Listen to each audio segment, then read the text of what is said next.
Salut à tous, salut à tous ceux qui sont là. J'ai le plaisir aujourd'hui de recevoir Marcus Benisti. C'est bien ça. C'est Et, ça, ouais, nickel. et, euh, et Mathilde. Toi, ton nom de famille, c'est quoi Mathilde, ton nom de famille? Ozer. Ozer, ok, parce que Ozer. je vois souvent H-A-U et après, ok, Ah ouais. Ozer. Ce sont les, HAUS. c'est ça. Ce sont les deux fondateurs de The Sun Project. The Sun Project, c'est une agence qui fait des expériences immersives. En gros, ce que vous faites, en plus, je suis allé voir votre article sur Paulette. L'article, il est juste génial, en fait. Vous me l'aviez dit, mais en fait, il est trop bien. En fait, vous faites des créations et des expériences immersives pour les marques. J'ai parlé du filtre dans dans l'annonce de l'épisode, mais vous faites bien plus que des filtres. Vous créez vraiment des expériences pour augmenter les marques. C'est vraiment un plaisir de vous avoir parce que pour ceux qui sont là, c'est Marcus et Mathilde qui ont créé le filtre qui s'appelle Ça reste entre nous, dont on est à l'origine avec Bakang et mon autre frère. Et vraiment, vous avez été géniaux dans la conception, vous nous avez conseillé, vous avez été vraiment très très fort dans ce que vous faites. Le petit truc que les gens adorent, c'est le côté roulette. C'est un truc qui revient souvent quand les gens le font. Ils disent que le côté roulette, il est addictif et ils aiment bien. Euh, voilà, je suis ravi de vous avoir, de vous avoir parmi nous. Et salut Diane. Et ce que j'aimerais, c'est que vous vous présentiez rapidement et ensuite qu'on puisse enchaîner sur vraiment le business de l'expérience augmentée, quoi. Bah, je t'en prie. D'abord, merci beaucoup de nous recevoir. C'est trop cool. On est trop contents de faire partie de Lucky Day. Du coup, on se présente. On s'est rencontrés tous les deux à l'école, à Sup de Pub. Moi, j'ai fait les Beaux-Arts de Lyon, après Sup Pub. J'ai travaillé chez Combini à Londres et ensuite chez Marcel à Paris. Et ensuite, je me suis mis en freelance très rapidement. Et puis moi de côté c'est pareil, j'ai fait pas mal de temps sur Sub de Pub, c'est-à-dire à peu près 4 ans. Et une fois que j'étais titularisé d'un master, on m'a je suis parti dans plusieurs agences. Donc je suis passé chez Mazarine, chez BBDO, et puis après je suis passé en freelance pendant à peu près 5 ans. Mhm. Puis du coup, CLM-BBDO? ouais, j'étais chez Proximity à l'époque. Ok. Et puis du coup maintenant, Attends, enfin, mais Proximity, je pense que tu connais des gens qui étaient dans ma classe alors du coup, qui travaillaient chez Proximity. ah ouais, ouais, Ouais. ça fait plaisir. Ouais, ouais, je suis resté 6 mois là-bas. Ok. Et puis après, donc j'ai bougé directement en freelance, donc en tant que social media stratégiste et social media créative. Ok. Et puis après, on a décidé de monter The Sun Project directement il y a à peu près 2 ans et demi. Ok. Ok. Très cool. Et ma première question, c'est euh, qu'est-ce qui a fait que vous avez créé The Sun Project? Parce que The Sun Project, là, je vais vulgariser un petit peu, mais il y a beaucoup de gens qui sont en ce moment, surtout en 2020, peut-être un petit peu en 2019, dans les filtres. Vous avez eu Instagram qui a lancé ses filtres il y a quelques années maintenant, des filtres qui étaient tout pourris en vrai. Mais c'était le début des filtres. Même Snap a créé des filtres basiques. Est-ce que vous aviez, à l'époque, est-ce que vous aviez perçu que ça allait être quelque chose? Est-ce que vous avez perçu que s'il y avait vraiment un avenir pour la réalité augmentée à l'époque? Euh, bah, D'abord, je pense que on a eu un parcours assez similaire dans le sens où nos expériences dans des grosses agences nous ont vraiment confirmé le fait qu'on voulait monter notre agence Ouais. et faire un peu les choses à notre façon et explorer des nouveaux moyens de communiquer, des nouveaux médias, etc. Mhm. Et pour les filtres, Pour les feeds, pour le coup, alors en fait, on s'est inspiré vraiment de ce qui faisait Snap au début, hein, c'est-à-dire que Snap était vraiment en avance Ouais, sur les sur filtres, Instagram. ouais. C'est eux qui ont en fait démarré vraiment cette tendance. Mais ils avaient fait les filtres pour les lieux. Je me rappelle, ils avaient mis genre New York. C'était écrit New York, Ouais, machin.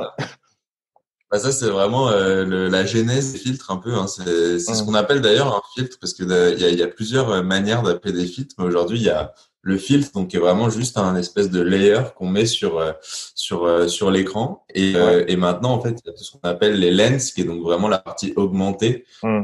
Donc purement et simplement c'est-à-dire rajouter typiquement les premiers trucs qu'on avait, les oreilles de chien, les choses comme ça. Et donc on était très inspiré par ce que faisait Snap du coup au début. On s'est pas tout de suite mis dedans parce que Snap était très restreint sur la possibilité d'en créer. Ouais. Donc nous on était beaucoup sur l'AR, c'est-à-dire avec, on bossait beaucoup sur l'AR-Kit de Apple. On C'est avait quoi pas AR mal pour de. ceux qui sont là?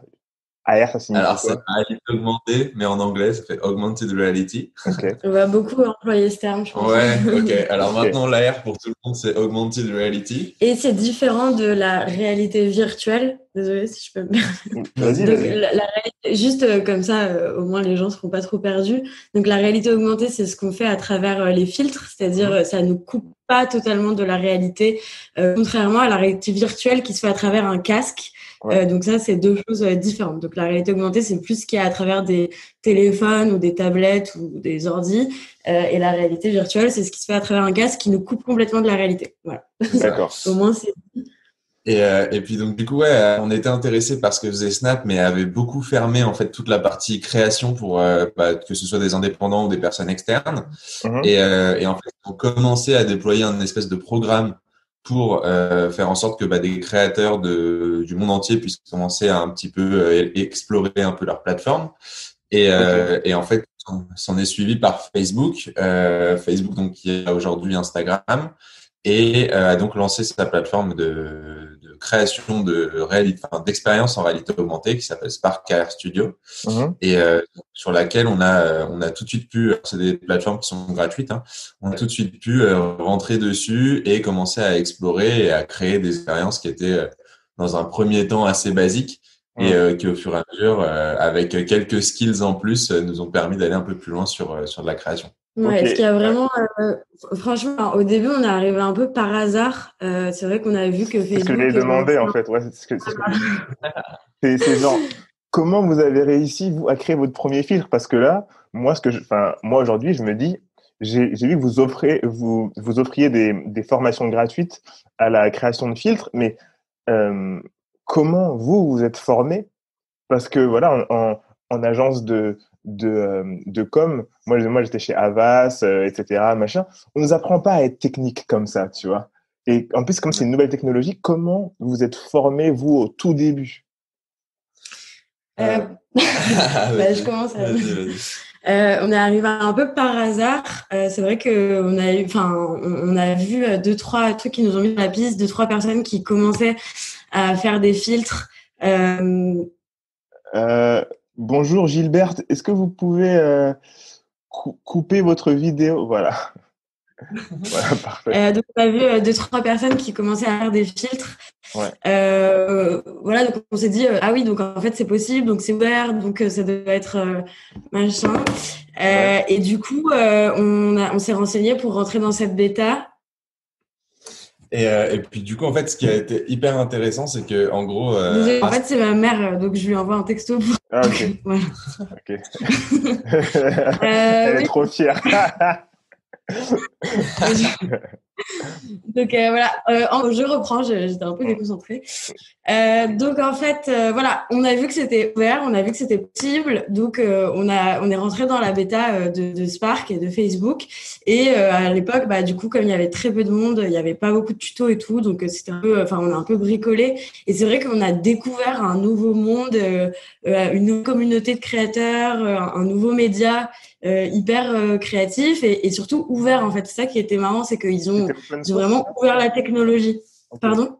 C'était du open source? alors plus ou moins, c'est-à-dire que oui et non. En gros, la plateforme était totalement open source dans le sens où tout le monde pouvait l'utiliser, c'était free to use et il y avait aucun problème pour rentrer dessus. Ok. Après, en fait, ils ont sorti un programme donc qui était ce qu'ils avaient appelé donc comme disait Mathilde un programme bêta. Donc en fait, en gros, le souci c'était que il y avait un certain batch de personnes qui avaient accès à uniquement la possibilité de poster des filtres sur Instagram et tout le Ok. monde pouvait à son tour poster des filtres mais que sur Facebook. Donc, faut savoir que Instagram étant la plateforme vraiment aujourd'hui qui est sur l'image, la noto, etc. Tout le monde avait envie en fait de pouvoir poster sur Insta. Et puis au fur et à mesure, en fait, en gros, ils ont commencé à ouvrir petit à petit, à laisser un maximum de monde entrer dessus. Et je pense que donc ça, c'était vraiment jusqu'à août 2019.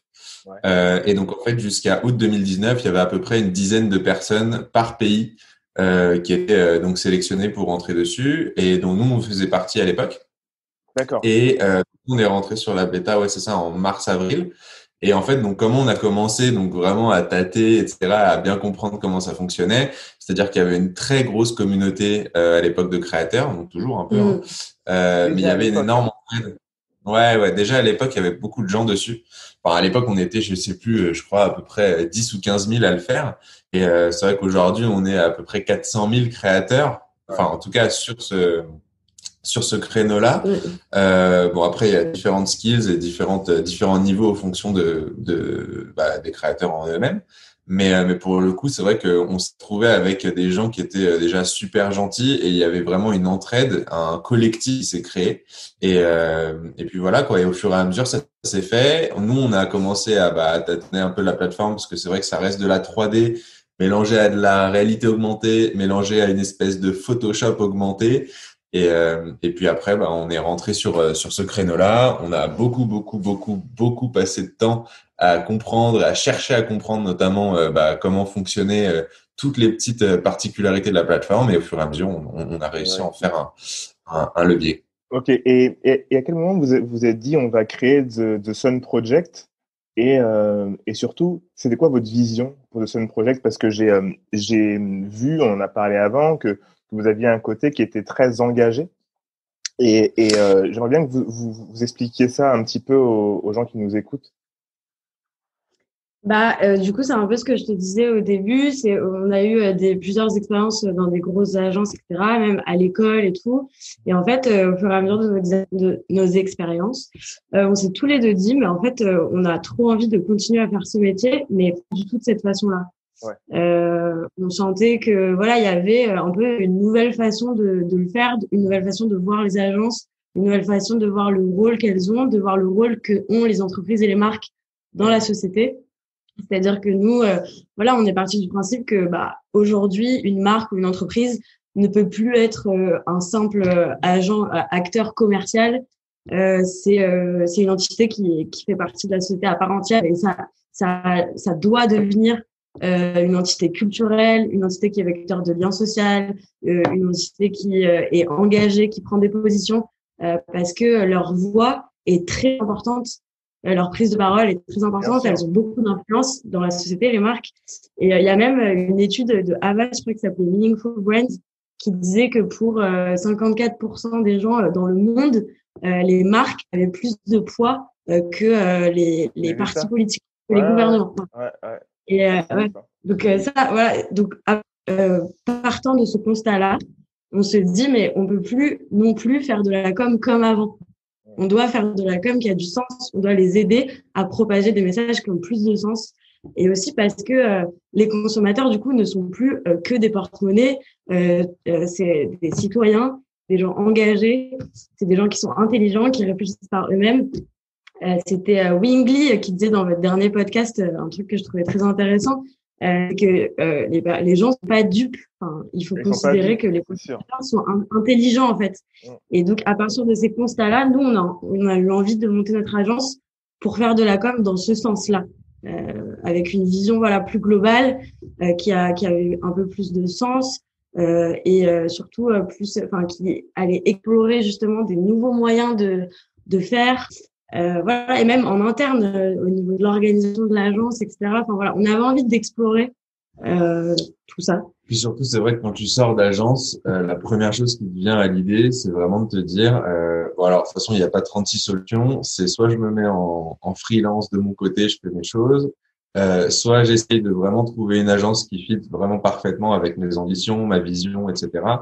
Soit je monte la mienne, en fait, tout simplement. Et c'est vrai que, en étant jeune et surtout dans cette dynamique et en voyant, en fait, l'entrain qui a pris beaucoup le social media, en fait, sur la plupart des canaux de distrib aujourd'hui, on se rend compte que, aujourd'hui, tel quel, la strate social media, donc la stratégie réseaux sociaux pour, pour tout le monde, la stratégie réseaux sociaux mixée avec vraiment notre vision globale qui est voilà d'avoir une partie aussi bien sûr engagée et la volonté de créer des opérations engageantes.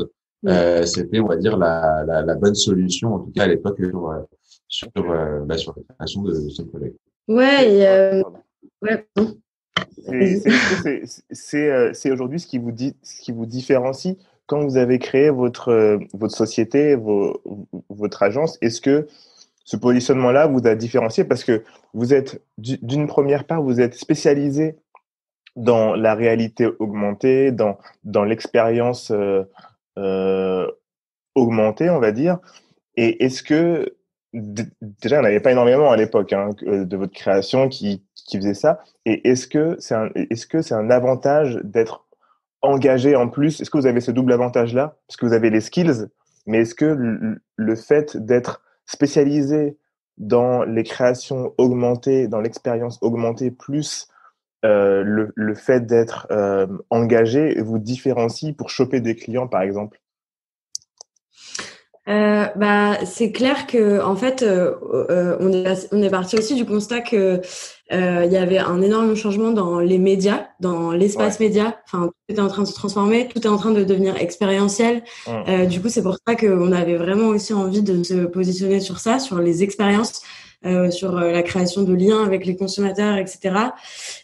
Et aussi, nous, on a vraiment, c'est aussi dans notre vie perso et dans notre vision perso des choses qu'on est assez engagé en fait, qu'on essaye de, voilà, on pouvait pas imaginer faire un travail qui n'avait pas de sens et qui n'était pas cohérent avec notre vision nous personnelle des choses. Donc déjà ça part comme ça.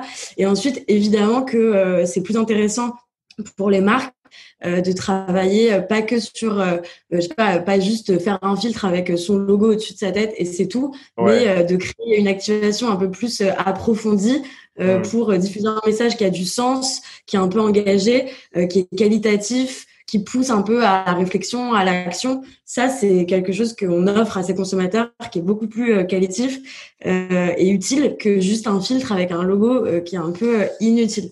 Grave. Je rebondis là-dessus. C'est vrai qu'il y a une chose aussi qui est hyper importante de noter, c'est que vu qu'on a chacun quand même un gros background, que ce soit à la fois en création comme en réseaux sociaux, le fait d'avoir vraiment toute cette connaissance sur la façon dont on communique aujourd'hui sur les réseaux sociaux qu'on a acquis pendant presque 5 à 6 ans, c'est sûr que on s'est dit rapidement que quand il y a eu la réalité augmentée, on a commencé effectivement à expérimenter, etc. Mais là où il y a eu vraiment un gap, c'est le fait de pouvoir laisser la réalité augmentée sur les réseaux sociaux. Et ça a été, on va dire, c'est un game changer, ça. Exactement. En fait, c'est le fait de dire que avant la réalité augmentée, c'était sur des salons, des trucs comme ça, et il fallait utiliser. C'était Oculus. Tu sais, les Oculus, là. Alors, tu avais ça sur la réalité virtuelle où tout le monde disait mais qu'est-ce que c'est que ce délire? Je m'en fous d'être dans un délire comme ça, fermé, bloqué et tout. Il y a Magic Leap aussi, je sais pas si vous connaissez. Ah, bien sûr. Magic Leap, eux étaient parmi les premiers, entre guillemets, à utiliser, alors, c'est ce qu'ils appellent le soft touch interactive. Donc, qui était le fait de pouvoir vraiment manier, et en fait, interagir avec, que ce soit un écran ou une expérience, mais avec les mains, sans rien faire, en fait, en étant dans le vent. Et derrière tout ça, donc en fait, ça a permis de créer un maximum de nouveautés. Mais comme je disais, l'avantage qu'on a eu, et puis c'est même pas un avantage, c'est même plutôt le fait que, au fur et à mesure, ça a vraiment évolué. C'est qu'en fait, au début, la réalité augmentée, on la voyait, donc comme je disais, sur des salons ou éventuellement à la télé, sur par exemple des plateaux télé, etc. On était sur une solution accessible et mainstream. En fait, là, maintenant, on est arrivé sur un truc où en fait n'importe qui, parce qu'il faut savoir qu'aujourd'hui tout le monde a un smartphone, n'importe qui a un smartphone dans sa poche peut accéder à la réalité augmentée. Et pour qu'il ait Facebook, Instagram ou Snapchat, il a tout à fait la possibilité de l'utiliser, que ce soit sur lui ou dans le monde actuel, et après de pouvoir le répandre auprès des abonnés et des autres personnes avec qui il communique. Donc le marché, il est énorme là, du coup. Là, le marché pour vous, il est énorme. En plus, ce qui est énorme, c'est qu'en plus, c'est une expérience assez inédite. Ils se partagent, en fait. C'est ça la puissance de ce média. c'est que c'est hyper, ça se partage très vite, c'est très viral. Et que en fait je fais une expérience et contrairement à la réalité virtuelle où du coup je suis tout seul dans mon monde et personne ne peut voir ce qui se passe, bah là je peux la partager aux autres et les autres peuvent le faire aussi. Mais par rapport à ce que tu disais tout à l'heure, juste sur l'engagement des marques et pourquoi ce serait attractif pour les clients, c'est aussi au niveau de la perception des consommateurs. Toujours dans la même étude, ils disent que pour 82% des Français, quand ils apprennent qu'un groupe mène une politique RSE, ça change leur vision de la marque positivement. Ils auraient une bonne opinion de la marque. Donc ça devient de plus en plus important. Et je pense que franchement, les marques qui se positionnent pas sur ce terrain-là, qui s'engagent pas, mais ça peut, en fait, quand on dit engagement, c'est que écologique, ça peut aussi être dans la société, ça peut aussi être, enfin, voilà, ça peut être plein d'engagements. Mais je pense que les marques qui ne s'engagent pas vont disparaître, en fait, parce que où est la légitimité de prendre la parole? Enfin, voilà, ça va. Et c'est d'ailleurs pour ça que nous, on a inventé un peu un terme qui s'appelle la marque augmentée. Okay, et en gros, pour nous, la marque augmentée, elle est augmentée d'abord dans son rayonnement média, donc tout ce qu'on va utiliser, enfin tout ce qu'on va mettre en place pour la faire rayonner, etc. Et elle est aussi augmentée dans son message et dans le sens de ce qu'elle dit, dans le sens de ses actions, etc. Donc en fait, il y a plusieurs. Il y a deux pans. Et c'est quoi vos clients là? Du coup, vous avez créé The Sun Project il y a combien d'années? Il y a 2 ans? Ça fait à peu près 2 ans, ouais, globalement. 2 ans. Vous avez combien de clients aujourd'hui versus la première année? Parce qu'en fait, il y a eu ce truc avec le confinement. Le confinement, on était tous sur nos téléphones. On était tous, genre, la consommation des réseaux sociaux pendant le confinement, surtout le premier, ça a explosé. Vous vous rappelez tous qu'à 18h tous les jours, il y avait un live. Il y avait tout le monde trouvait, tout le monde se trouvait assez intéressant pour faire un live à 18h. Ça, c'est un truc de ouf. Et en fait, il y avait plus de programmes qu'à la télé, genre. Mais oui, genre, il y avait des heures et des heures et des heures de programmes Instagram en même temps. Et on était tous sur notre téléphone. Ma question est la suivante, c'est est-ce que vous avez senti une augmentation de la demande venant des marques qui se sentaient du coup un peu pieds et poings liés parce qu'elles avaient pas de quoi communiquer de façon créative, parce que le filtre, là je reste que sur le filtre pour l'instant, mais le filtre, ça permet aux marques de communiquer différemment. Est-ce que vous avez eu cette augmentation de commandes ou d'appels d'offres? Ouais, en fait, en gros, alors juste sur un petit point, nous on fait, alors juste sur le mot appel d'offres, nous on passe pas aujourd'hui par tout ce qui est appel d'offres, on est vraiment plus sur, enfin, on attend vraiment l'échange et on va le chercher aussi. Et pour le coup, c'est vrai que à l'époque, alors si pour répondre à ta question, c'est vrai que la première année, on avait plus une période d'éducation sur sur ce nouveau média. Encore une fois, là, je parle aussi que des filtres. Même si on a fait beaucoup d'autres choses aussi en année 1. C'est vrai qu'après, à partir du confinement, effectivement, on a une augmentation de la demande, mais qui était plus sur même le client venait aussi comprendre là jusqu'où il pouvait aller, en tout cas à date en mars, grâce à la réalité augmentée sur les réseaux sociaux. Donc, c'est-à-dire qu'en fait, on avait non seulement une espèce de repériode d'éducation, mais un peu poussée, c'est-à-dire pour lui expliquer de long en large comment on pouvait aller sur ce créneau-là, et surtout ce qu'il était possible de faire de son canapé. Et en fait, parce que avant on était aussi beaucoup sur la partie live, donc c'est-à-dire qu'en fait les gens pouvaient demander en fait quelque chose qui soit activable sur un salon, qui soit activable dans la rue, sur une grande affiche, un billboard, etc. Et c'est vrai qu'en fait, le scope c'est carrément rétréci parce que chacun était chez lui. Mais en fait, on a dû leur expliquer que on peut quand même faire plein de choses. C'est pas parce que chacun est chez soi que la réalité augmentée elle est verrouillée. En fait, le truc c'est qu'on n'est pas bloqué sur du selfie. On peut aller plus loin, on peut aller retourner sa caméra, aller chercher des choses dans son salon. Enfin, on peut aller sur des chasses au trésor, on peut aller sur des make-up, etc. On peut aller vraiment. C'est vous qui faites le conseil par rapport à ça. Vous recommandez, vous faites de l'accompagnement à ces marques-là en plus? Faut savoir que, en fait, pourquoi le filtre en ce moment, c'est ce qu'on utilise le plus et ce qu'on nous demande le plus. Parce que, donc, comme on a dit, c'est hyper viral. Il y a zéro paid media, il y a zéro achat d'espace, pour une viralité, très grande. C'est un générateur de contenu, qui est hyper innovant, inédit, c'est très créatif, c'est international. C'est-à-dire qu'il n'y a aucune barrière due aux réseaux sociaux. C'est immersif, expérientiel, c'est adaptable à tout, à toute situation. C'est mobile, ça bouge avec nous puisque c'est à travers le téléphone et c'est influenceur friendly. Enfin, c'est-à-dire que du coup, on peut faire des campagnes d'influence à travers ces contenus. Et même, ça c'est arrivé plein de fois qu'on lance un filtre, qu'on fasse aucune demande à aucun influenceur, mais pourtant il y a plein d'influenceurs. Vous le savez, du coup, avec le filtre qu'on a fait pour vous, il y a plein d'influenceurs qui l'ont fait, et du coup, ça a pris encore plus de volume. Ouais. Et c'est pas juste pour rebondir là-dessus, je pense qu'il y a une chose qui est hyper importante aussi de noter, c'est que grâce à du coup cette nouvelle manière de communiquer de façon interactive et expérientielle, en fait, on est sur d'autres moyens de promotion. C'est-à-dire aujourd'hui, une marque, elle vient te voir, la plupart du temps, elle te dit n'importe quoi, et voilà, j'ai 100 000 euros de budget pour cette activation. Bon, déjà, c'est quand même une grosse marque. Mais admettons qu'elle te dise, j'ai 100 000 euros de budget pour cette activation. En gros, j'ai, par exemple, 20% de mon budget qui est dédié à la production et l'autre pourcentage qui est dédié, en fait, à tout ce qui est médiatisation. Donc, médiatisation, ça va être, par exemple, ce qui va être relié à je sais pas, par exemple, on va faire une vidéo sur Instagram en post feed et on va avoir besoin de faire en sorte qu'un maximum de gens la voient. Donc, on va ajouter du média sur Instagram pour faire en sorte que elle soit diffusée à un maximum de monde en fonction des audiences, etc. L'avantage avec ce nouveau média-là, et d'ailleurs, vous l'avez vu aujourd'hui avec Ça reste entre nous, c'est qu'en fait, on est sur un tout autre scope de promotion. En fait, les gens sont beaucoup moins alertes aujourd'hui, en tout cas en 2020, parce ça fait quand même beaucoup de temps que les gens se prennent du média dans la tronche avec tout le temps. C'est-à-dire qu'aujourd'hui, entre 3 stories Instagram, tu as tout le temps un post médiatisé.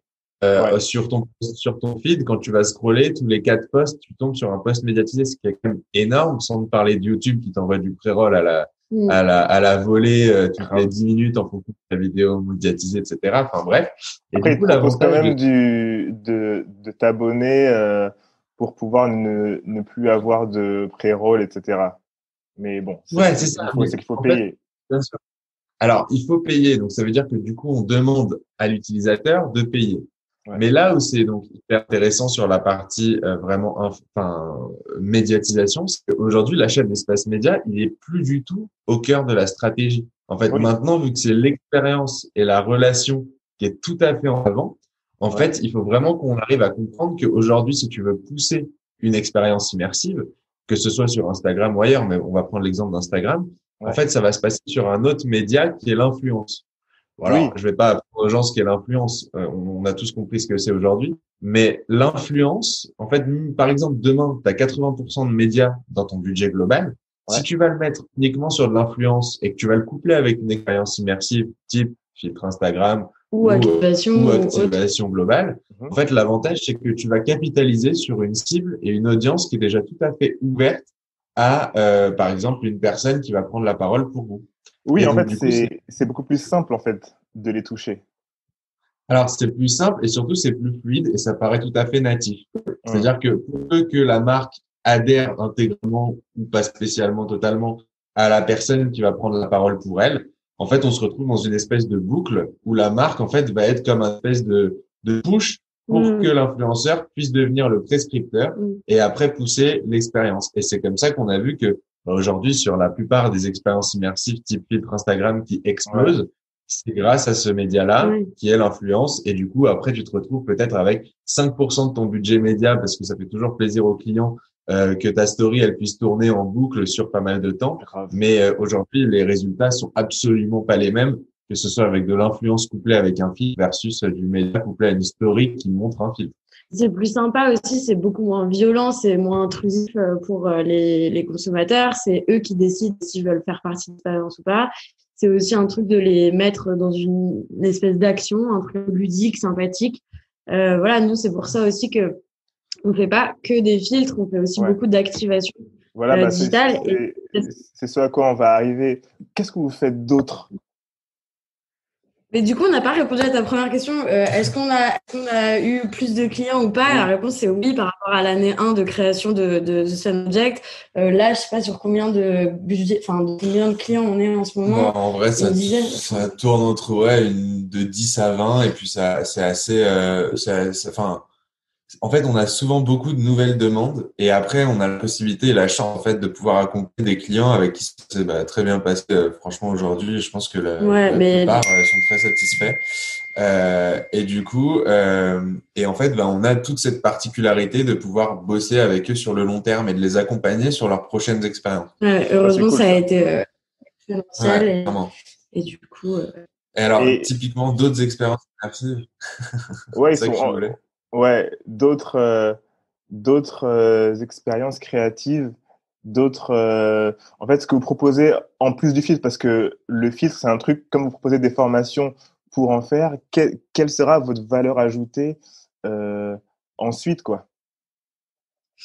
bah, nous, on a toujours été quand même un peu dans l'open source. Enfin, c'est aussi une philosophie à laquelle on adhère, puisque Ouais, enfin, ça sert à rien de tout garder jalousement pour soi.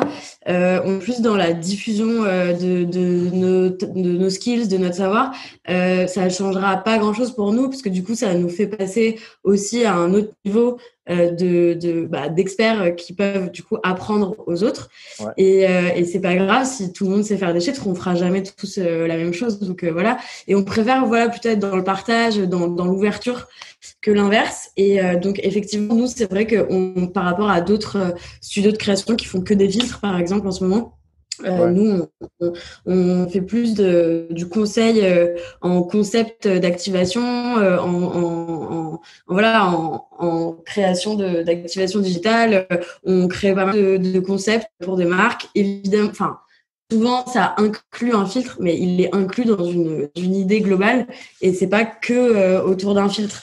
Ouais. Par exemple, je sais pas, pour 30 millions d'amis, la campagne, on a fait une campagne pour 30 millions d'amis du coup qui est sortie cet été. C'était justement la promotion d'une pétition qui J'ai fait un maximum de signatures en fait sur une pétition et on est venu nous voir en nous disant bon alors voilà il y a le problématique qui est comment acquérir plus de signataires sur cette c'était pétition. contre l'euthanasie des Ah oui, oui, animaux 30 millions d'amis, ouais. d'animaux abandonnés. Et donc c'était ça leur. Et du coup, en gros, ils nous ont vraiment challengé sur une manière. Alors, eux avaient beaucoup aimé une autre campagne qu'on avait fait, on va vous parler un petit peu après. Ouais. Et en fait, ils sont venus nous voir en nous disant, voilà, on a adoré le fait d'utiliser de la réalité augmentée parce qu'aujourd'hui, effectivement, tout le monde est chez soi, on est tous sur Instagram, etc. Et Bah d'un ouais, autre grave. côté, on a besoin de toucher une cible jeune. Et du coup, comment toucher cette cible jeune? Eh ben, Et d'engager. Enfin là, le ouais, goal alors, c'était c'est d'inviter à ça. Les l'action. C'est engagés, ça, ouais. c'est d'inviter à l'action par l'engagement. Et donc, du coup, de là, on est arrivé en sortant donc tout un concept autour de l'activation, Mhm. donc qui était de pousser en fait le premier filtre qui te permet de signer une pétition en ligne.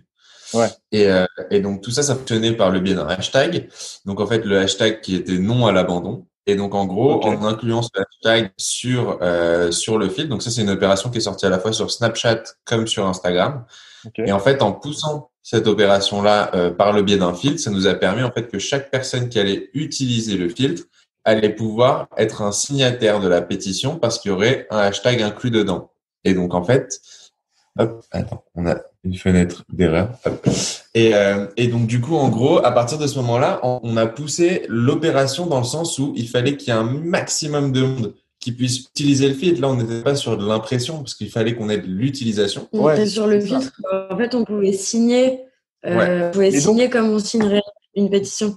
donc vous êtes enfin, les premiers, en tout cas, j'ai jamais vu ça ailleurs. Vous êtes les premiers, en tout cas, que ce que vous me racontez, qui arrivez à créer quelque chose qui est digital, donc ce filtre-là, pour faire en sorte qu'il se passe un truc dans la vraie vie. C'est ça, c'est le truc qu'on voit dans les films. Dans les films, dans Minority Report, quand le truc bouge, il a une incidence sur la vraie vie. Et en fait, là, vous avez réussi à faire quelque chose, c'est un truc digital, donc qui est un truc un peu, c'est de la gamification aussi, tu vois. Genre, tu as ton truc, tu joues, mais ça a un impact pour les signataires. C'est par exemple, on pourrait très bien faire ça. T'imagines que les élections présidentielles américaines, t'imagines qu'il aurait fallu un filtre pour voter. Ça aurait été très compliqué, mais ça aurait été un truc. Ça aurait été assez fou. Ouais, c'est trop drôle que cette comparaison, j'adore.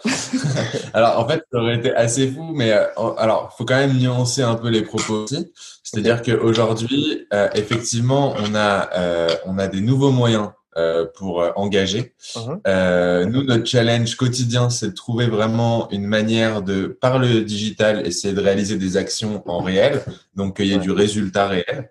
Après, maintenant, donc effectivement, ça peut aller à la fois sur une marque, je sais pas, du luxe, de la mode, etc., mais ça peut aussi aller tout à fait pour des associations et des organisations en fait qui luttent sur un combat particulier ou plusieurs. Mais la chose quand même qui est hyper importante de noter, c'est que aujourd'hui, en fait, quand on va proposer l'expérience, pour que il y ait éventuellement de l'action derrière ou qu'il y ait quand même une prise de conscience, il faut demander une interaction. Ouais. Il faut que l'utilisateur, quand il arrive sur l'expérience, il puisse non seulement faire quelque chose, mais surtout, entre guillemets, s'en vanter. C'est-à-dire, en fait, qu'il puisse être fier d'avoir fait ça et qu'il puisse, en fait, tout simplement le partager en story, par exemple. C'est pas une content, quoi. Et c'est vrai que ça, ouais, c'est ça, mais aujourd'hui, c'est très compliqué. En fait, ça paraît pas, mais c'est vrai que déjà, très, très peu de gens sont à l'aise face cam, donc c'est-à-dire à parler effectivement devant une caméra en frontal. Moi-même, d'ailleurs, j'ai du mal, j'y arrive pas particulièrement et franchement, ça m'énerve. Mais c'est ça, en fait, qui est le vrai challenge, c'est d'arriver à pousser cet utilisateur par définition et par base timide, parce qu'on l'est tous, hein. Et justement, en fait, c'est de rendre les consommateurs qui sont le plus souvent passifs sur les réseaux sociaux actifs. C'est ça, parce que ils sont tous des spectateurs, en fait. C'est des spectateurs à 90%.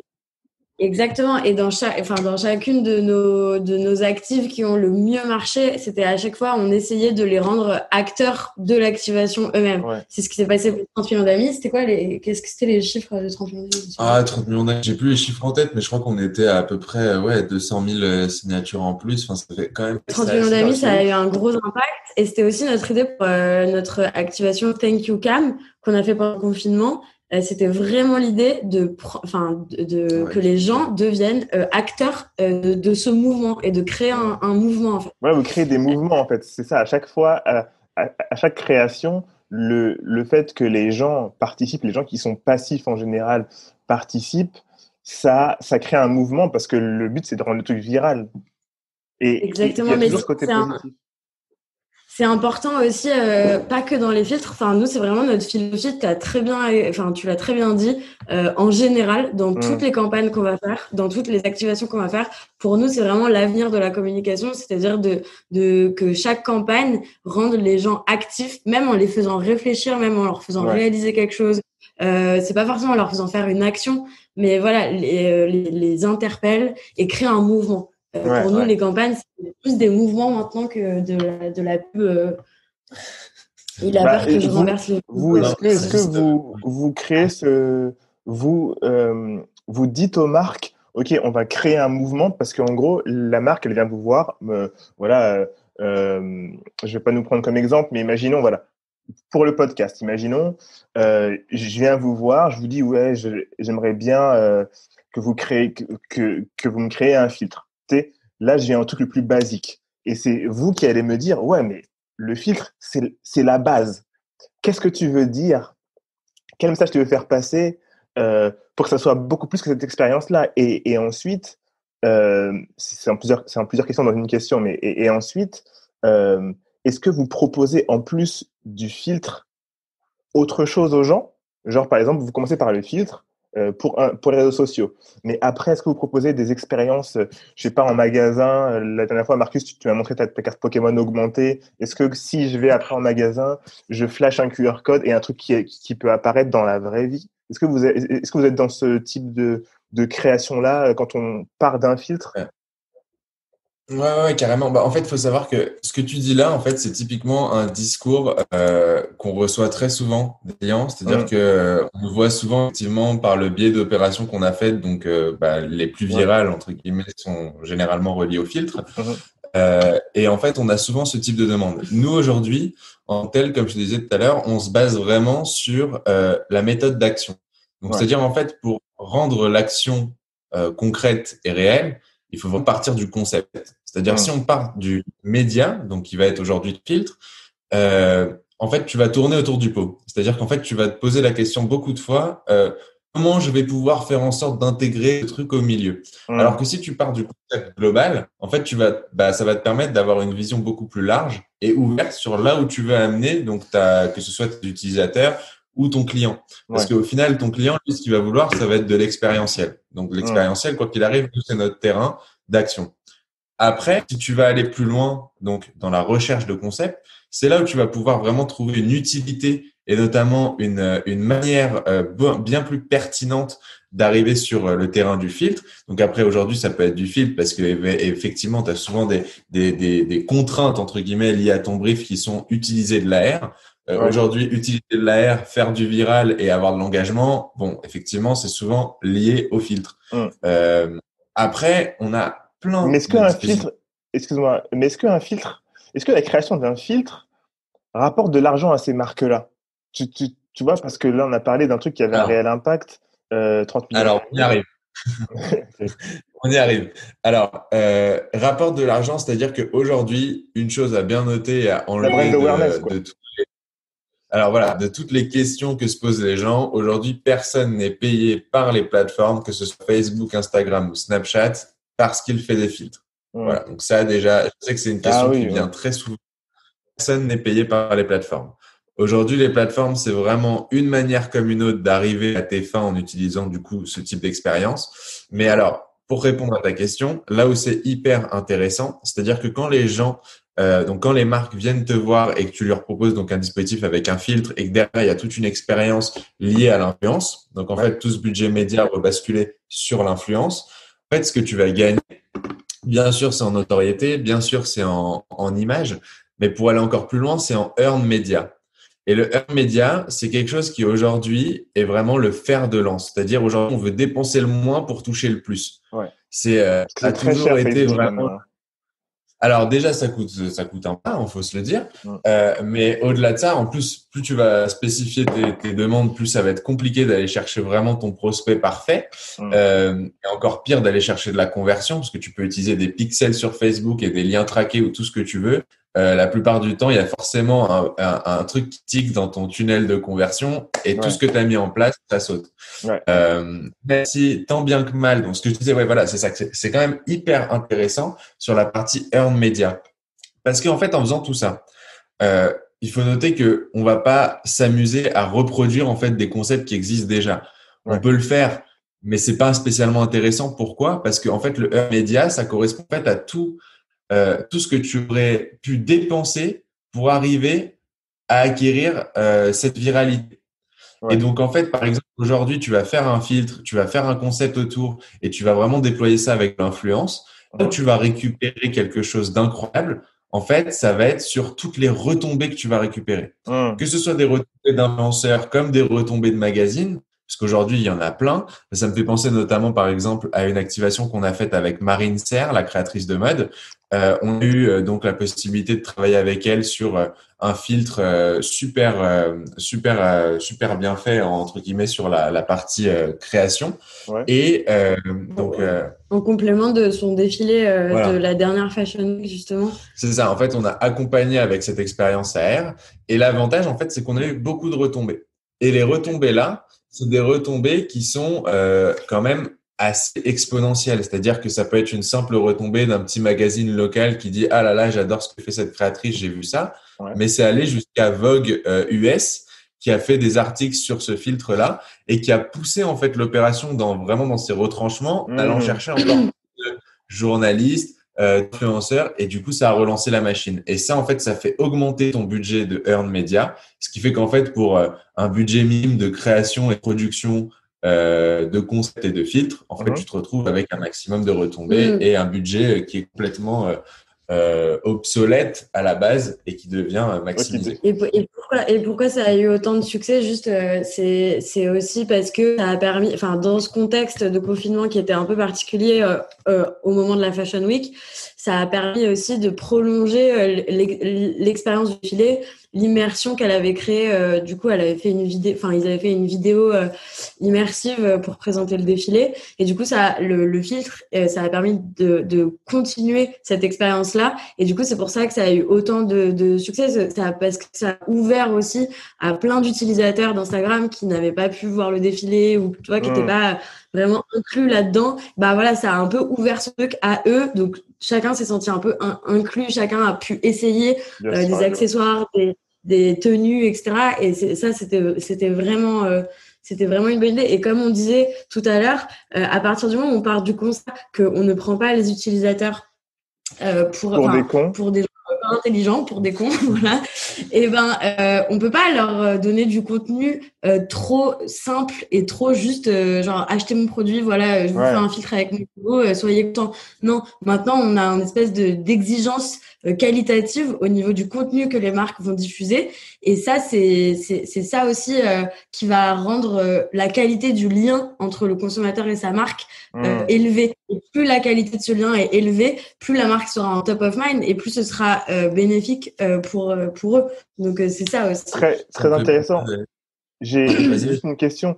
Du coup, parce que là, vous me parlez de faire des trucs très poussés pour les marques, mais combien de temps ça vous prend justement je sais que c'est aléatoire, mais combien de temps ça vous prend de faire un projet pour une marque qui vous demande, parce que je pense que la marque vous demande un truc et vous allez peut-être dire, on peut aller plus loin.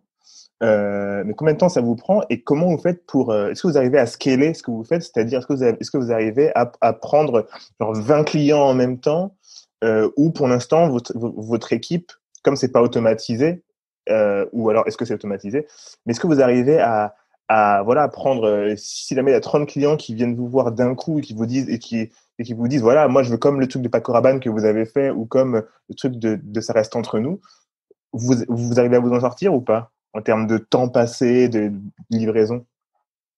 Alors, en fait, alors c'est une bonne question. En fait, on nous demande souvent, effectivement, la grande question en ce moment, c'est est-ce que vous avez de la bande passante? C'est-à-dire, est-ce que vous avez le temps de pouvoir faire ça? Alors, faut savoir qu'aujourd'hui, nous, dans le studio, on est entre 8 et 10 chacun en remote. Donc, c'est-à-dire que chacun travaille de chez soi, mais on est comme un peu, tous les jours, en fait, en contact avec l'équipe. Il y a une chose qui est hyper importante de noter, c'est vrai que à chaque fois qu'on a de la demande, toujours en tout cas, on est ouvert au brief. C'est-à-dire, on dit jamais non merci, on n'a pas le temps, on va pas le faire. Ça serait l'erreur numéro 1, ça serait ça, c'est de dire non. T'as même pas vu le budget que les mecs voulaient mettre dedans, tu sais.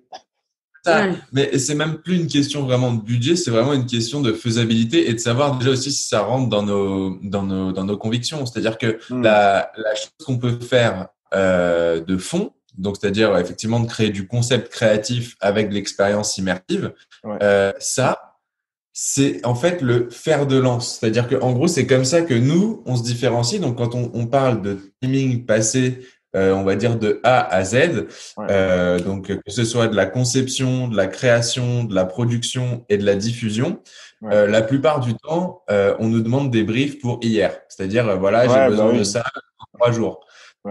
Et donc, à chaque fois qu'on se retrouve dans cette situation-là, on a plein de choses à expliquer parce qu'effectivement, déjà, il y a effectivement tout ce qui est la partie concept, la partie création et la partie production qui prend un peu de temps. C'est pas non plus énorme. Mais c'est sûr que quand on nous dit j'ai besoin de ça pour dans 4 jours, là on dit mais ça sert à rien en fait. Si c'est vraiment un impératif à ce point-là, fallait venir nous voir il y a 2 semaines. À part si c'est vraiment un challenge pour nous. Alors, à part que c'est un challenge, mais par exemple, rien qu'une chose qui est importante de noter, c'est que demain, si tu veux créer ne serait-ce qu'un filtre, donc le temps de création et de conception de ce filtre-là, plus le temps de production et de passage en ce qu'on appelle en review, donc parce qu'en fait, chaque filtre doit être approuvé par Instagram. Alors nous, en étant partenaire officiel de la plateforme, en étant les seuls en France, ça nous donne un gros avantage parce qu'en fait, on passe outre tous ces délais de validation. Vous êtes les seuls en France ? Ouais, en fait, on est deux actuellement en France De ouf.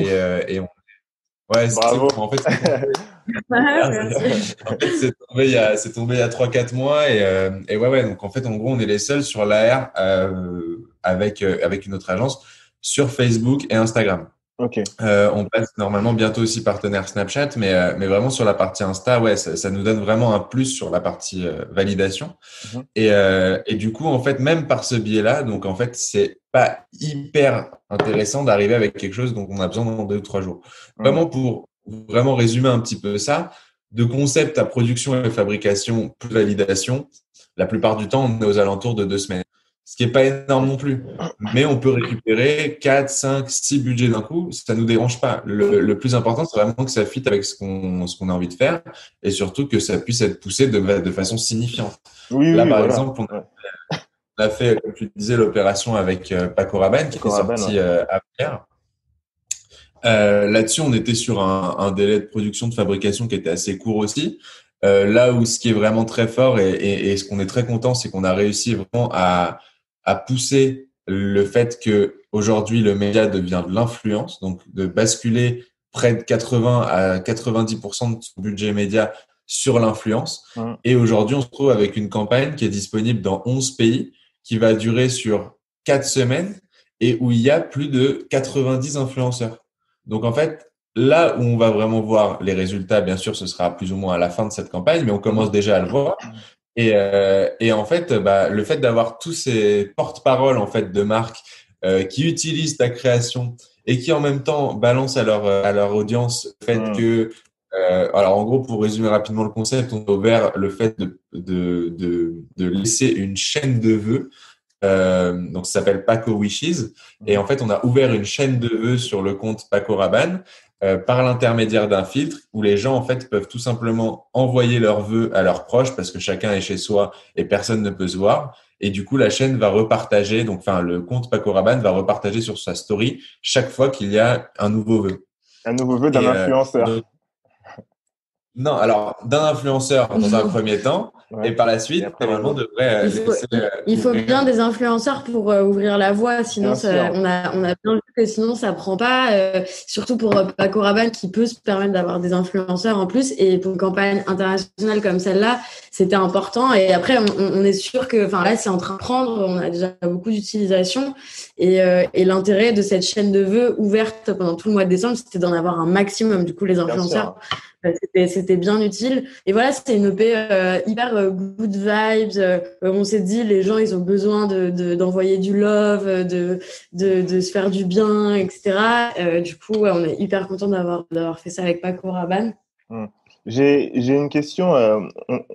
On va parler un peu gros sous ou petits sous. Euh, il y a plusieurs types de personnes qui vont demander, peut-être par exemple, je sais que quand les gens vont entendre ça, ils vont se dire, putain, moi j'aimerais bien avoir un filtre.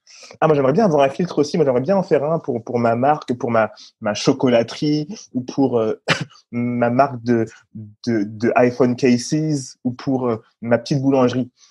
Euh, Est-ce que vous avez un prix fixe par palier, peut-être par exemple, ou alors est-ce que c'est en fonction de la difficulté du projet? Tu sais, par exemple, faire apparaître une tour Eiffel ou faire apparaître des baguettes de pain qui volent autour de moi, là, par exemple. Enfin, tu sais, en fait, est-ce que vous avez un, un fixe, c'est-à-dire voilà, un truc de base, la base, on va dire, imaginons, je dis ça au pif, c'est 2 000 euros. Et après, en fonction de la difficulté, ça monte, ça monte, ça monte, ou vous n'avez pas du tout ça? Alors déjà, premièrement, ça dépend du brief. Enfin, je tiens à dire s'il y a des gens qui sont intéressés par ce qu'on est en train de dire et qui Mm. veulent venir nous voir après, ça dépend de leurs objectifs et leurs besoins, etc. Mais ce sera pas forcément un filtre. Encore une fois, ce sera une expérience Oui. immersive qui n'est pas forcément un filtre. Concept créatif hyper stylé puisque on fait que des trucs stylés. Mais ce sera pas forcément un filtre. Voilà. Ensuite, après, Mais eux, ils Mais vont pour venir le filtre, vers vous. alors, je pense que le Non, non, budget, non, en mais ce qui attends, attends, concerne le regarde. budget. Mais eux, ils vont venir vers vous parce que eux, ils savent pas ce que vous me dites là, que voilà, non, c'est expérience créative, etc. C'est différent. Eux, ils vont dire, moi, je veux un filtre, tu vois. Et Ouais, en fait, est-ce que ouais, bien alors, sûr. alors, c'est vous qui leur Non, dites, bien sûr, non, c'est on à va vous nous faire de un. faire de la pédagogie Ouais, après. ouais, c'est ça, vous Bien faites, sûr. vous faites vraiment de la pédagogie pour leur apprendre aussi. Bien Bien sûr. sûr. Alors en fait, pour toute cette partie, on va dire budget, hein, pour rentrer dans le dur, Mmh. on peut savoir qu'aujourd'hui, comme disait Mathilde, chaque brief est différent. Donc en fait, on n'a pas de base de prix. Mmh. La plupart du temps, encore une fois, on vend pas un filtre, on vend un concept. Et dans ce concept, ça peut intégrer éventuellement un filtre, ça peut Mmh. intégrer, je sais pas, du théâtre immersif, ça peut intégrer de la réalité augmentée, mais poussée différemment et pas que par l'intermédiaire d'un filtre. Enfin, voilà. Alors, il faut comprendre qu'aujourd'hui, il n'y a pas de base tarifaire, hein, que personne n'est verrouillé par des bases tarifaires. Mmh. Il faut juste bien assimiler le fait que si demain tu veux un filtre parce que tu veux un filtre et que tu t'en fiches de savoir vraiment ton concept, etc., tu veux juste être à la pointe de la techno, il faut pas arriver de cette manière-là. C'est un Mmh. peu arbitraire la façon dont je le dis, mais en fait, on a tellement vu en l'espace de 2 ans beaucoup de clients qui viennent nous voir en nous disant je veux un filtre, je veux de l'AR, je veux des choses qui soient nouvelle génération, etc. On leur dit ok, très bien, mais quelle est l'actu en fait? Est-ce qu'il y a une campagne, est-ce qu'il y a une Ouais. active, est-ce qu'il y a quelque chose déjà sur lequel on va se rattacher, ou on part from scratch et on veut juste le petit icône avec le smiley sur le téléphone pour avoir le fil dans son compte. Ah ouais. Donc non, il n'y a pas de prix fixe. Il n'y a pas de prix fixe. Chaque client est différent, que ce soit déjà par taille ou que ce soit aussi par la façon dont il communique avec son audience. Mmh. Et en plus de ça, effectivement, il y a une chose qui est très importante de noter, c'est que en plus du concept et de la création, on intervient beaucoup en conseil. Et Mmh. en conseil, aujourd'hui, c'est ce qui fait un peu la différence avec tous les studios AR que tu vas trouver dans le monde. C'est-à-dire qu'un studio AR va récupérer un brief, va faire un filtre et va te le rendre. Et ça s'arrête là. Nous, comme Vous êtes une agence de conseil aussi. Ça, c'est une vraie c'est valeur ça, ajoutée, hein. on est une agence de conseil à la fois spécialisée en strat comme à la fois en création. Et du Mm. coup, on a en plus cette technique-là de skills en AR en Mhm. étant partenaire et d'avoir bon, bah, vraiment toute cette possibilité, on va dire, sur les réseaux sociaux. Et donc, du coup, effectivement, on vend des packages. Et en plus, si je peux rajouter quelque chose, dans l'équipe, on a aussi des gens qui sont spécialisés, par exemple, en formation interne, en coaching, en management. Et parce que notre idée aussi, c'est de pouvoir travailler interne avec certaines marques, certaines entreprises. Mhm. Et après, d'abord travailler en interne sur le sens de ce qu'ils font, sur leur vision, etc. Pour après pouvoir vraiment communiquer en externe et faire rayonner cette vision-là et que ce Mhm. soit pas dissonant. Parce que souvent, enfin pas souvent, mais de temps en temps, on a des gens qui viennent nous voir, genre ouais, nous on veut une active engagée, fort Alors que positive leur marque, impact. alors qu'est-ce qu'ils font dans leur Alors boîte, que c'est un en peu. interne, c'est pas trop ça, Ouais, ouais. exactement. Et du coup, ben, c'est vrai que nous, notre goal absolu, c'est effectivement de travailler en interne et en externe, de faire un peu un travail global, voilà, pour les aider à vraiment bien incarner leur univers, et Mhm. puis à les incarner aussi dans une nouvelle ère, dans une nouvelle vision, etc. Et c'est ça qui est hyper intéressant aussi pour nous. Mhm. C'est cool, trop cool. Là, j'ai encore des questions, mais avant, j'ai envie de voir s'il y a des gens qui ont des questions à vous poser dans ceux qui sont là. Ceux qui ont des questions à poser, écrivez dans la conversation si vous avez des questions et je vais vous unmuter. S'il n'y en a pas, je vous poserai moi mes questions que j'ai sur le fait de travailler en couple, etc. Donc, je laisse juste, par exemple, il y a Diane. Diane, est-ce que tu veux parler? Dis-moi, je te unmute si tu as une question. Attends. C'est la première fois que je fais ça, donc là, je découvre ce truc-là. Euh, Ceux qui ont des questions par rapport à ce qu'on est en train de dire, n'hésitez pas à écrire dans la conversation. Je vais mettre ici. Bon, en attendant, moi j'ai une question pour vous. C'est est-ce que travailler en couple, c'est compliqué pour vous ou pas? Je vous dis ça parce que j'ai vu beaucoup de gens travailler en couple. Euh, Et tu vois, quand il y a eu certains problèmes, par exemple, ils n'arrivaient pas à faire la séparation entre on s'embrouille pour le taf et on s'embrouille après, et cette embrouille dans le taf, bah, comme on vit ensemble, et ben, elle nous suit à la maison. Mm. Vous voyez ce que je veux dire? Vous le vivez comment? Qu'est-ce que vous vous êtes dit pour que ça dure? Parce que là, maintenant, ça fait 2 ans, mais enfin, ça fait peut-être un peu plus longtemps que vous travaillez ensemble. Comment vous faites pour tenir sans qu'il y ait, comment vous gérez les conflits entre vous? Alors, on est ensemble depuis 6 ans. Ouais. Et ça fait longtemps qu'on travaille ensemble, puisque même à l'école, on travaille ensemble.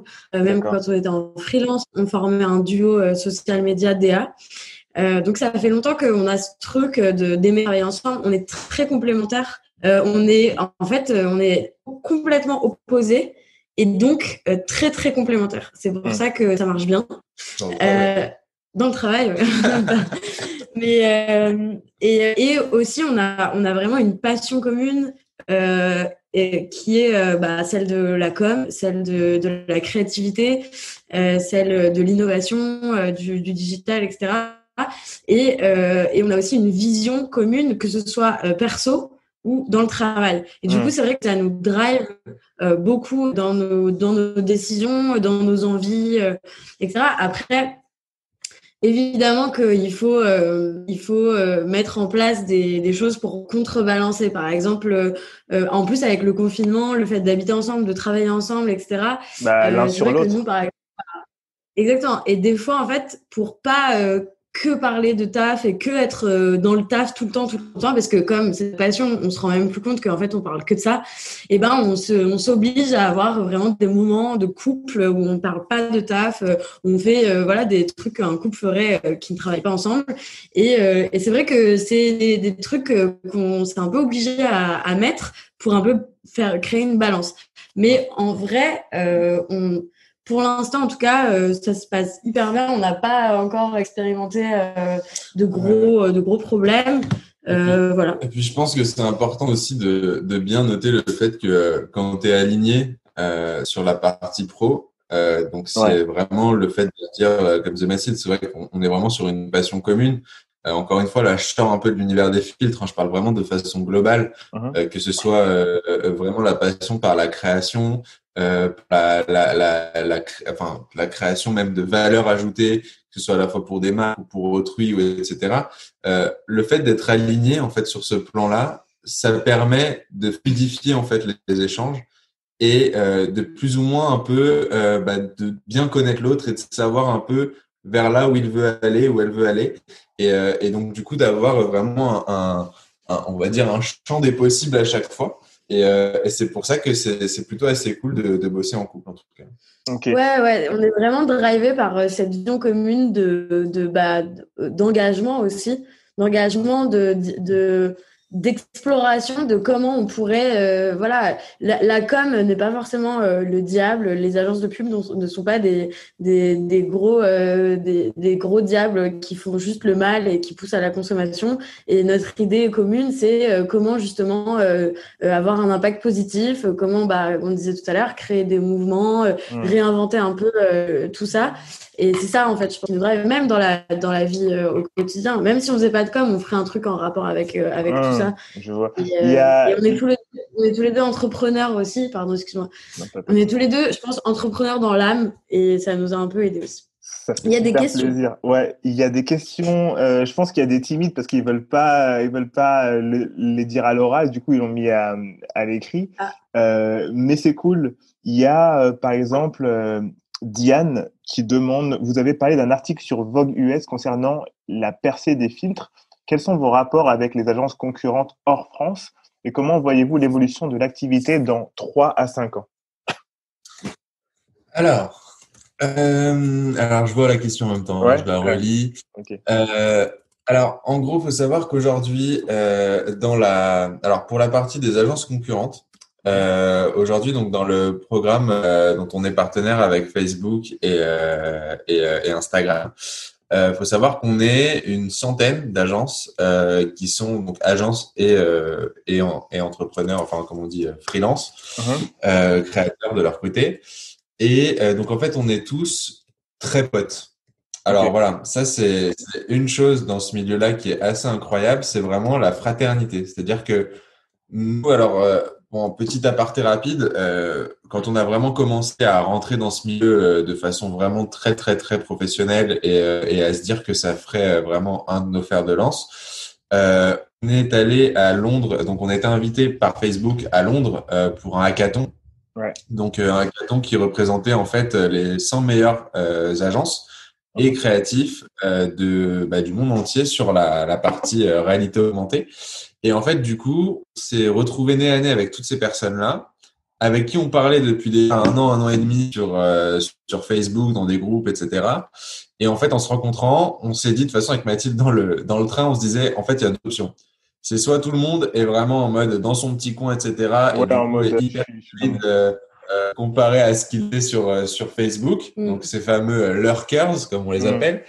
Et sinon, tu as vraiment tout l'inverse, c'est-à-dire exactement ce qui s'est passé. En fait, tout le monde était mais bras ouverts comme ça en mode putain, mais c'est génial de pouvoir enfin se voir, se rencontrer, parler, discuter, etc. Vu que tu fais que des groupes et que tu te mets que en groupe avec des personnes, etc.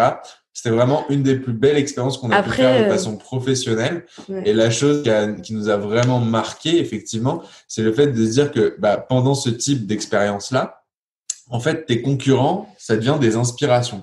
Ah, mais grave. Et en fait, du coup, chaque chose qu'on s'échange, donc parce qu'il faut savoir que chacun parle entre eux, etc.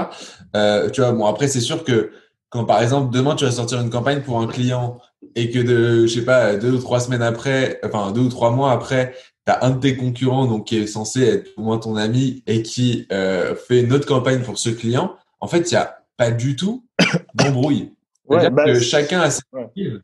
Chacun a ses skills et chacun vient sur un terrain où il sait qu'il est bon, entre guillemets, et qui peut apporter une valeur ajoutée. Je pense que aussi, déjà, Facebook est très fort pour créer des communautés. C'est un peu leur taf. Et donc là, c'est ce qu'ils ont bien réussi à faire avec la communauté de créateurs.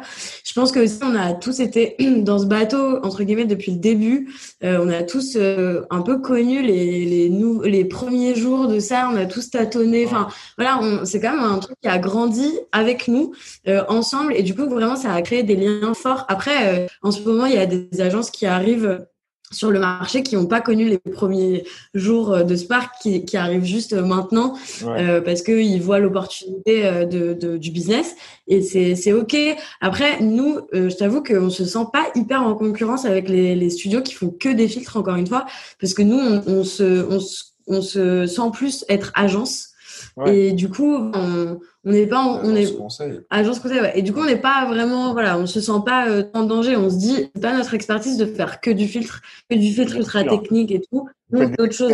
Donc, voilà, exactement. Donc voilà, on n'est pas, on regarde.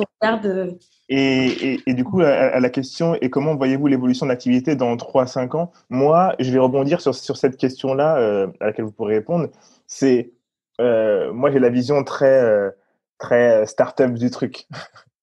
En gros, c'est le truc en général, c'est quand quelqu'un devient un peu indispensable, que font les autres? Ils les rachètent. Est-ce que vous avez déjà été approché? Est-ce que, parce que vous allez quand même assez vite, est-ce que vous avez ça en tête à un moment, ou est-ce que vous voyez grossir encore 5-10 ans, ou même 3-5 ans là? Alors, juste pour répondre rapidement à cette première partie de question, on s'est déjà fait approcher effectivement, plus il y a 6-7 mois, c'est vraiment juste avant le confinement. On s'est fait approcher effectivement pour des offres de groupement et potentiellement de rachat. Après, aujourd'hui, on n'est pas dans une politique particulièrement dans ce sens-là. Alors après, bien sûr, à étudier et à voir ce qui est proposé, hein, parce qu'on n'est pas juste on vous rachète et vous travaillez pour nous. Ce qui nous importe beaucoup, c'est effectivement la possibilité d'indépendance, de rester vraiment une structure qui est en son sens à part, qu'on soit chez quelqu'un ou chez nous. Maintenant, effectivement, on est ouvert à toute proposition. La question, c'est vraiment de savoir de quelle façon ça va se faire. Et puis voilà. Il y a aussi un truc qui est important dans notre vision de l'agence. Nous, on a une vision de l'agence très ouverte. On avait ouvert des bureaux qui étaient plus un lieu, un espace de création, un tiers-lieu qu'une vraie agence, parce que on a cette volonté aussi de créer un collectif. autour de nous un collectif de talents, un collectif de petites agences toutes spécialisées qui s'allient pour créer voilà un mouvement plus grand. Donc nous on a vraiment cette vision de créer un grand réseau, un grand collectif et aussi d'entraide avec par exemple des petites agences d'influence, de production, etc. Enfin, on en a déjà pas mal autour de nous et on veut continuer à étendre ce modèle. Je pense qu'à l'avenir, nous, notre vision, c'est une agence toujours plus agile, toujours plus flexible. Avec ce qui s'est passé là en plus, on a vraiment enregistré ce truc de résilience, comment rebondir, retomber sur nos pattes, comment être toujours mobile, toujours à l'affût, etc. de ce qui se passe. Et voilà, pour nous, la vision, je pense, de l'agence à long terme, c'est une agence ouverte, en mode collectif, qui est agile et qui est résiliente. Okay. Voilà. Et toujours, évidemment, dans le côté startup, dans le côté lean, le côté innovation, le côté exploration qui nous correspond beaucoup. Donc, c'est pour ça que on sait peut-être pas trop où on sera dans 5 ans ou 10 ans parce que on est en mouvement en fait perpétuel. Donc, voilà. Il y a une question de. Ouais, je pense. Il y a une question de Warda Moulier. À quel point ça a été difficile d'avoir vos premiers clients? Ensuite, ce sont eux qui sont venus à vous ou c'est vous qui avez leur communiqué sur les réseaux sociaux, etc., pour vous faire remarquer, ou alors c'est du bouche à oreille. Et voilà. Alors, je pense qu'aujourd'hui, effectivement, c'est toujours difficile, n'importe quelle activité que tu démarres, je pense, c'est toujours assez compliqué d'avoir ton premier client. Le premier client, c'est un peu le Graal quand tu démarres. C'est-à-dire que tu vas tout mettre en place de tous les côtés par quelque moyen qu'il soit pour essayer d'arriver à attraper, entre guillemets, un client. Nous, en vrai, on est sorti avec un petit réseau, pas non plus très conséquent, mais un petit réseau de fonds qui nous a permis quand même d'aller pousser des idées et des concepts et de pas passer par je sais pas n'importe quel type de plateforme ou d'appel d'offres. On a été en freelance avant longtemps. Voilà, donc, le fait d'être en free avant, ça t'a permis quand même d'avoir un bon portefeuille client. Alors après, je sais qu'il y a beaucoup de gens aussi qui démarrent en se disant aussi. Ah, il y a de la musique. Hop. Il y a Mira qui en. Ok. Et du coup, donc qu'est-ce que je disais? Oui. Et donc en fait, en gros, le truc qui est quand même important de noter, c'est qu'effectivement, quand tu démarres de zéro, à mon avis, c'est très compliqué. Ouais. Surtout dans ce business qui nécessite quand même d'avoir un bon réseau de fonds et une très bonne connaissance du marché. Mais c'est vrai que maintenant qu'on y est, on peut se dire qu'effectivement, on n'a pas, à mon avis, eu les débuts les plus compliqués. Mais quand même, c'est pas évident en fait d'arriver à trouver un équilibre parfait entre ton offre versus la demande des clients qui arrivent. Parce que les clients, ils s'en foutaient peut-être. Comment? Surtout qu'au début, les clients, ils savaient pas vraiment ce que c'était, ils trouvaient pas que ça avait un intérêt au début. Et puis surtout, on n'est pas des pros non plus du SEO. Donc, c'est sûr qu'aujourd'hui, quand tu vois sur Google, etc., que c'est en 2 secondes que tu trouves tes prestataires, c'est pas évident. Et là où je pense qu'on a réussi à vraiment marquer des points aussi, c'est sur la partie accompagnement. Parce que c'est très important aujourd'hui de bien expliquer à ton client que tu ne fais pas qu'une seule chose et que tu es sur vraiment un scope très large relié en tout cas à ton expertise de fond. Mais c'est sûr que en tout cas les filtres, la réalité augmentée nous a vraiment permis de se faire voir, de se démarquer parce qu'on est vraiment un peu pas précurseur, mais oui, on faisait partie des premiers à faire des filtres. Et du coup, au tout début des filtres, c'est vrai que les entreprises trouvaient ça ouf. Et donc, il y avait plein de gens qui venaient nous voir, etc. Et c'est vraiment ça qui nous a permis de se faire repérer. Maintenant, les filtres sont devenus un peu moins exclusifs. Mais voilà, c'est sûr que en fait, ça a été comme une niche qui nous a permis de se positionner, de rentrer là-dessus, même si on avait tout notre background d'expertise, de conseils, de DA, de social media, etc. etc. Voilà, ça nous a permis de se positionner. Je pense que c'était une bonne leçon aussi de dire que quand on crée une entreprise, si on est trop large, si on est trop général, parce que nous, en fait, on sait tout Il faire. faut être niche au début, il faut être niche quand même. Il faut rentrer avec un truc et faire entonnoir à l'envers, en fait. Non, c'est tout faire. Moi, par exemple, comme j'ai une formation beaux-arts, etc., je fais de la photo, de la vidéo, du dessin, des illustrations, de la DA. Enfin, je fais plein de trucs. Marcus, il sait tout faire. Il fait du motion, du 3D, des filtres, du social media, de la stratégie, voilà. Et du coup, au début, quand on était dans une position trop large, c'était pas assez compréhensible. Ouais, bien sûr. Exactement, on n'était pas assez définissable et du coup le fait de s'être mis sur cette niche, et du coup ça nous a permis de ça vous fait être identifié, quoi. Ouais. Exactement. Il y a et puis pardon, excusez-moi. Et même plus sur la partie apport en conseil, je vois aussi la deuxième partie de la question de Warda. C'est même sur la partie apport en conseil qui a été assez prédominante. C'est-à-dire que ce qui est assez intéressant aussi, c'est de se dire que même si, effectivement, de façon factuelle, tu fais de la 3D, tu fais du motion, tu fais du graphisme, etc., de pas s'enfermer dans des cases et vraiment de garder comme un cap. C'est-à-dire que là, je vois que la question, c'est vous avez commencé par du conseil plus classique au tout début. En fait, on a toujours été dans cette veine de conseils, que ce soit à la fois par le biais de médias augmentés ou par le biais d'engagement. Après, effectivement, que c'était plus classique peut-être sur les solutions, parce que déjà, il y avait, on était 2 ou 3 ans en avant, et forcément, il y avait déjà beaucoup moins de propositions de médias immersifs. Ouais. Mais en fait, on évolue avec son temps, quoi, tout simplement. Et maintenant qu'on est bien maintenant qu'on est bien positionné, ça nous permet justement de réouvrir maintenant et voilà, de se redéfinir dans notre activité plus large. Ouais. Et pour le SEO, il faut que je vous présente un mec. On a fait un épisode avec le mec de Eskimos. C'est les premiers, je crois que c'est les premiers même en Europe, en SEO, en tout cas en France, sur le SEO. En gros, eux, ils font en sorte que ton site internet, tous les mots-clés y soient. Le truc, c'est du travail, c'est par abonnement, mais enfin, c'est par mois, mais chaque mois, ils réécrivent ton truc pour que tu sois toujours premier, tu vois. C'est le premier épisode de la saison 2, donc épisode 40. Présente. Ouais, je vais vous faire une intro parce que si vous êtes parmi les premiers, mais que les nouveaux arrivants, ils ont un bon SEO et du coup, ils arrivent avant vous sur Google, c'est un peu dommage. Donc ça, je vais vous le présenter, comme ça, vous pourrez être visible par les gens qui cherchent comme ça. Et en plus, ils pourront voir votre taf, quoi. Il y a une dernière question là que je vais prendre, c'est la toute première, c'est celle de, je crois que c'est ta mère, Marcus.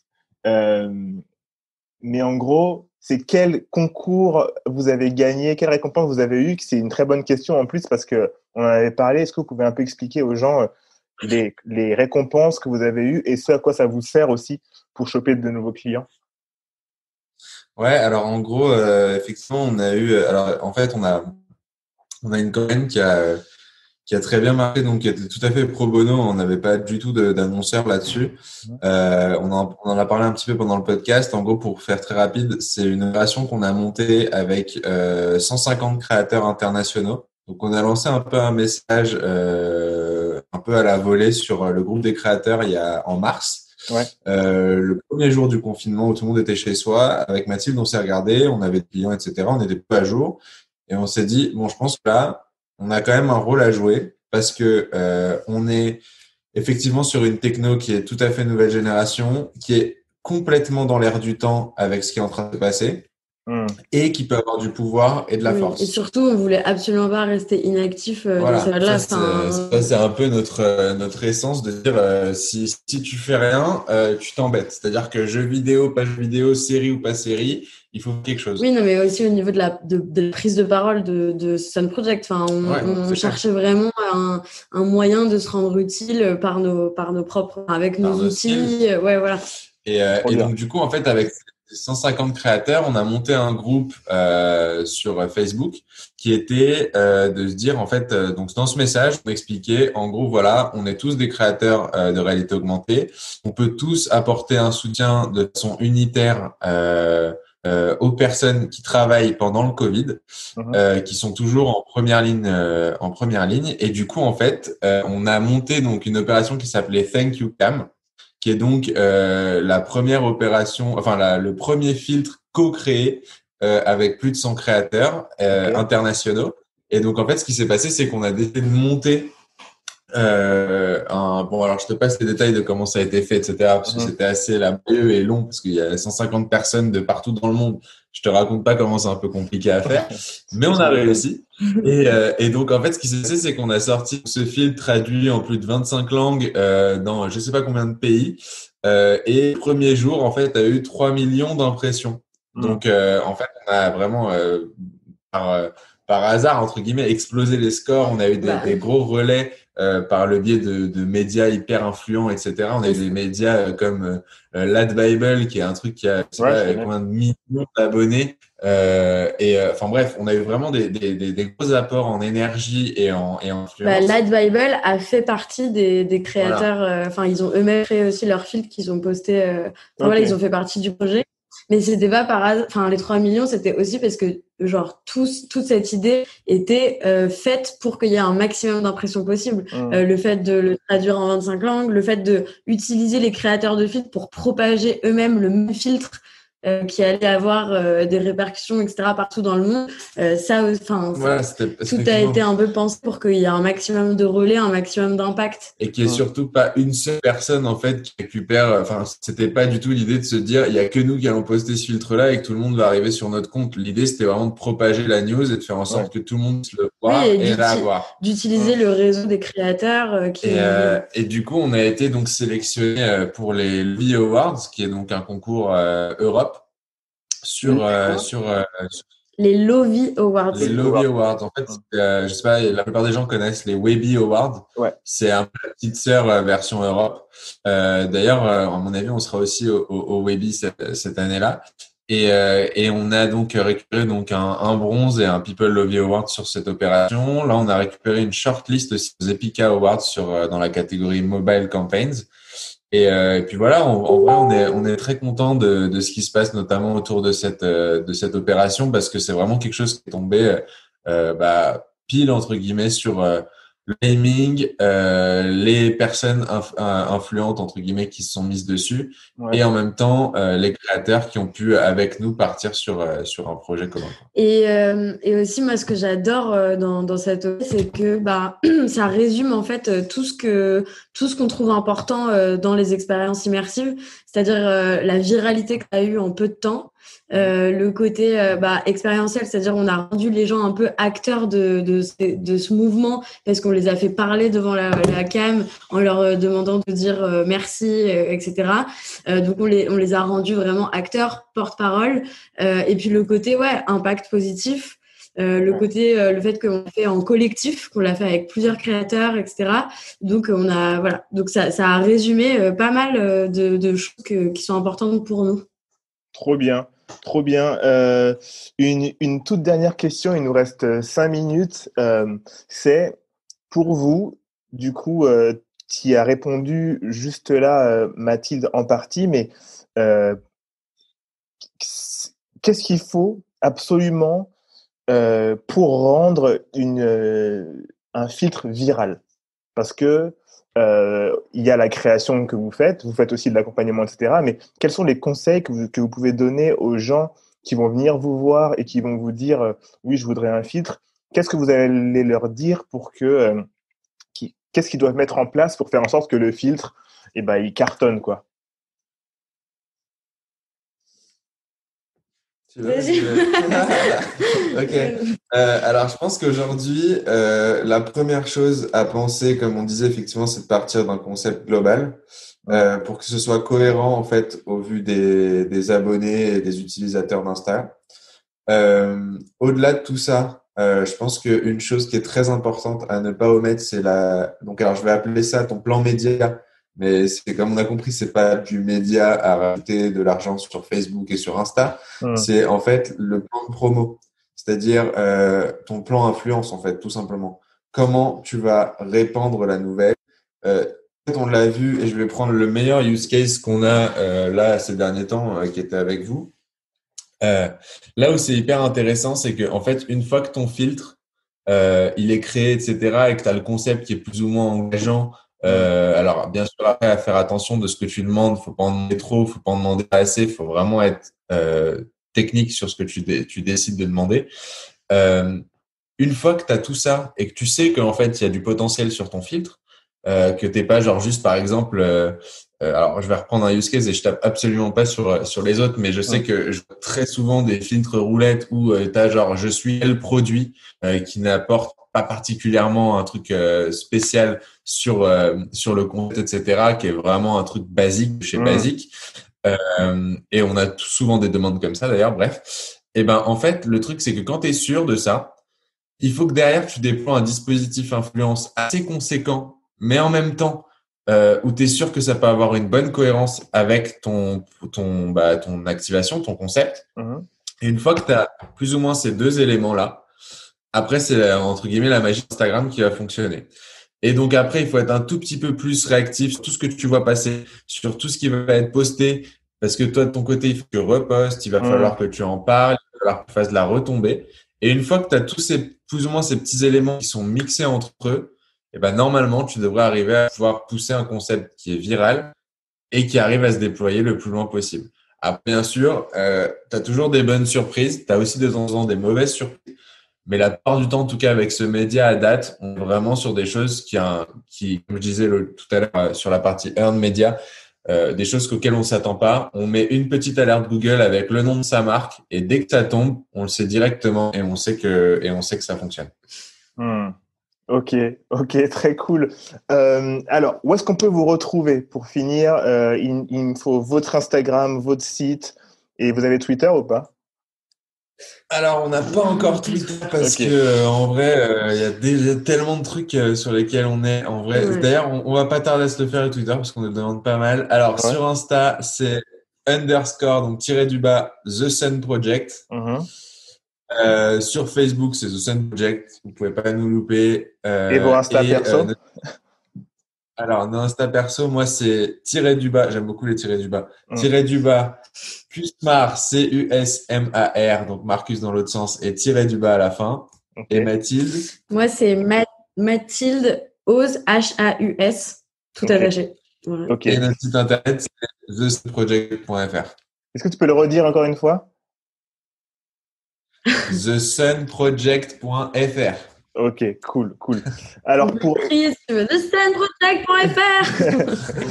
pour ceux qui nous écoutent, j'espère que vous avez kiffé. Dites-nous si vous voulez revoir Marcus et Mathilde dans le podcast, parce que moi j'ai vraiment kiffé en fait parler avec vous. Vous apportez énormément de choses. Pour ceux qui veulent contacter Marcus et Mathilde, il y a Diane qui demande s'il y aura au recording. Oui. L'épisode sera disponible sur YouTube, en partie sur Instagram et sera bien évidemment sur Spotify, Apple Podcasts, toutes vos plateformes préférées. Et voilà. Je vous remercie les gars. Vraiment, c'était vachement cool. Merci pour le filtre. C'est eux qui ont fait le filtre. Ça reste entre nous. Donc, allez voir sur le compte Instagram, ça reste entre nous. Et vous allez pouvoir utiliser le filtre avec des super questions. Donc voilà, les amis, merci beaucoup.